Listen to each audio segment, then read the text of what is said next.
So in real estate, having people run you ragged is a choice on your end. When I think about first starting out in the business, I would show people 50 plus homes.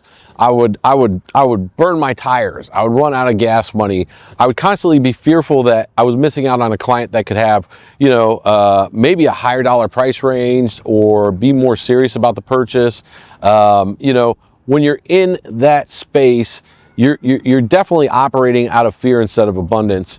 Nowadays, the biggest concern would be missing time with my family and not being in control of my schedule and having to go like a fireman whenever somebody called, because I would be fearful that if I didn't show up exactly when they needed me, they'd go find another agent, or maybe even worse, call the listing agent to go see that home. And that listing agent might be, a better schmoozer than I was and end up pulling them in, reeling them in as a client, and then all that hard work that I did would go to waste. In particular, there was a time I was walking into the office. There was a guy that I'd showed 50 plus homes to. I look at him and I said, "Hey, Terry, what are you doing?" He said, "Sorry, kid, you just don't work hard enough for me." That is a conscious choice once you have the tools and the methodology to make that no longer a part of your reality. And what I want to talk to everyone about today is that how to fix that, how to stop that from happening. Especially the not being in control of your time, and having to go out on the weekends, things of that nature, when maybe you had something else planned. So the way that you mitigate that is by, number one, realizing that there are people who have lived before you, who have done this business in a much higher capacity. That was step one for me. So I started to go and study those people. And what I found is they generally had a system in place. So the first system is obviously getting a buyer's agency agreement signed. Thank God for the NAR settlement that mandates that now, so we're all on an even playing field there.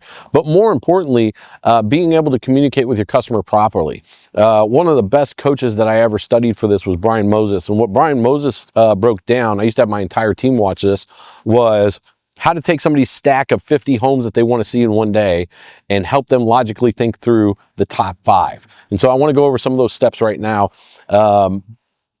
If somebody comes to you with 50 homes they want to see, you want to first tell them, great job on finding so many. The problem that you're going to have is if you look at more than 5, maybe 6 in a day, they're going to start to blur together and you won't even remember which ones you liked and which ones you don't. So what I suggest is let's go ahead and let's look through these. Let's find the top 5. I'll schedule showing those. And then after that, if there's none of those that you like, we'll go and we'll look through the stack again and see if there's any that we missed. Does that sound fair? So you want to get their agreement on that. You want to walk them through that logically, and you want to tell them, it takes time to look at each home. And I want to make sure that you have enough time to make a good decision on whether or not you like the feel of it, et cetera, et cetera.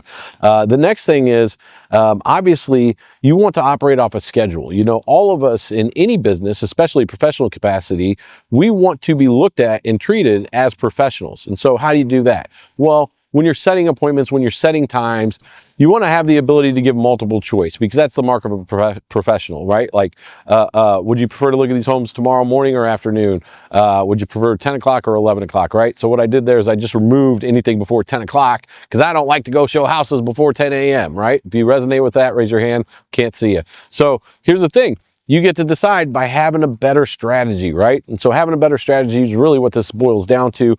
So again, buyer's agency, making sure that you can logically walk them through narrowing down the homes, right? And there will be things in there that they can 86, they can get rid of. They might have told you, for example, they wanted a 3-bedroom, 2-bath home.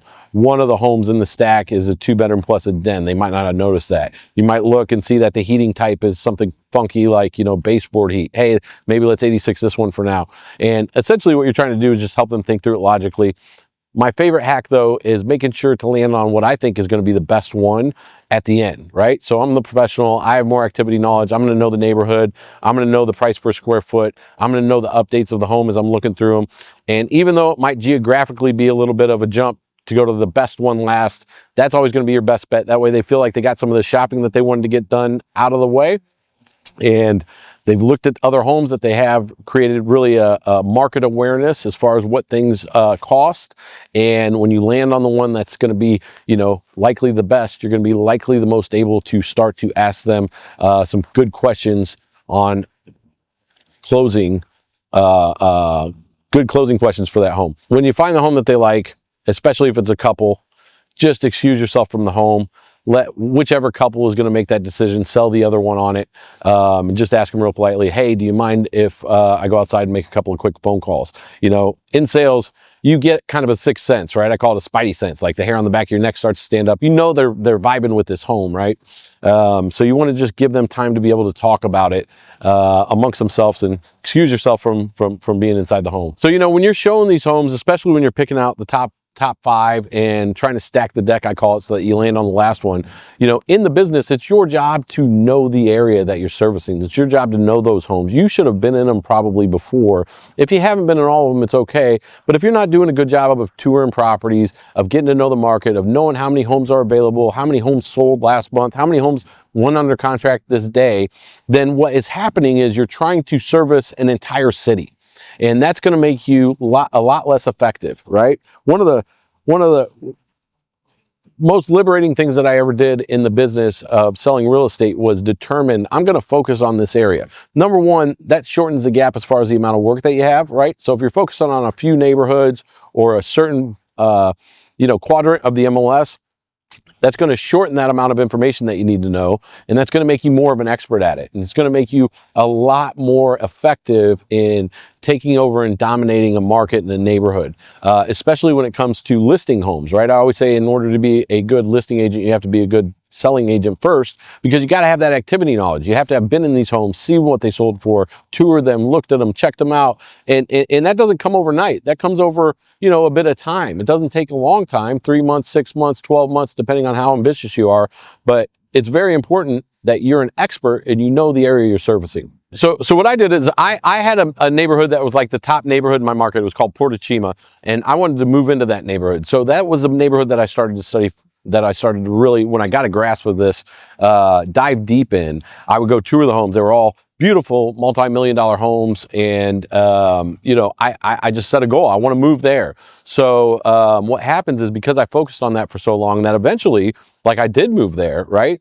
And then that was a huge competitive advantage, especially on the listing side. I would tell the seller, like, who do you think is going to do a better job of selling your home? Somebody who's vested in the neighborhood and wants to see those comps the highest, somebody who can walk out of their back door and walk over for a showing at any time of the day or night. Who's going to do the best job for you? Somebody who's an outsider that's coming in, or somebody who's already in? And it would just be a real logical way to knock them over. And so if you got a neighborhood you like, start there. Geek out on it because it's a passion, and then it'll become an expertise.